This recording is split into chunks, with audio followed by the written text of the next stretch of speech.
Ayan, may ilog dito guys.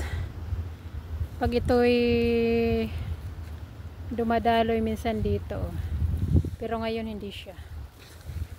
Hindi siya dumaloy ngayon kasi konti lang.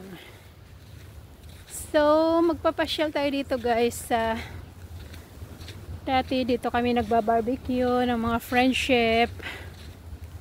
Pero ngayon dahil wala na sila, ako na lang nagtira dito.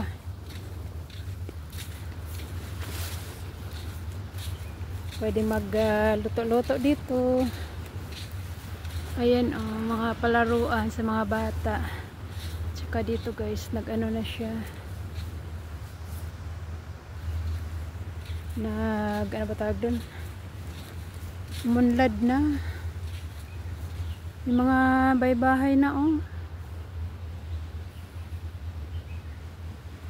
mga bahay nila Nung nakaraan wala pa yan dito. Ngayon baka mamaya pagbalik ko dito sa sunod, ano na to, simentado na. Pero malinis na siya, diba? So pag Sunday guys, yung mga Pilipino nandito lang yan, katambay dito. Yun na may kaya nagmamayari niyan, yung mga titulo, kaya yan sila dyan. Ito mga palaruan. Yan dito, yun. Yun. Tatanong lang ako, may mga titulo kaya ito sila dito na parang sinarili na nila. Yun. Yun, dyan na siya nakatayo. Meron din doon yung alam sa lamesa. Doon siya. May mga kanya-kanya na silang ano ba? Ayun, maunlad na. Natin.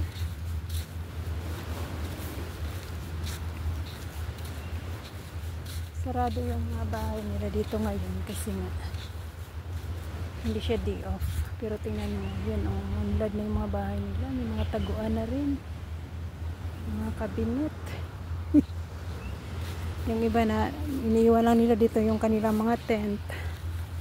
Tapos ito tingnan mo naman nanlad na. Makuha ng lupa dito. Makuha ako ng lupa Pwede kaya ito. Ito nila kukuha ng lupa, ang tanim. Diba? Pero maganda dito guys kasi malinis na. Mag-ano kasi ako, magkuha ng lupa. Dito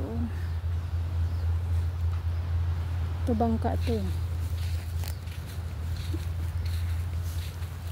Parang nakakatakot naman dito pag walang tao. Ito lang ako kuha ng lupa.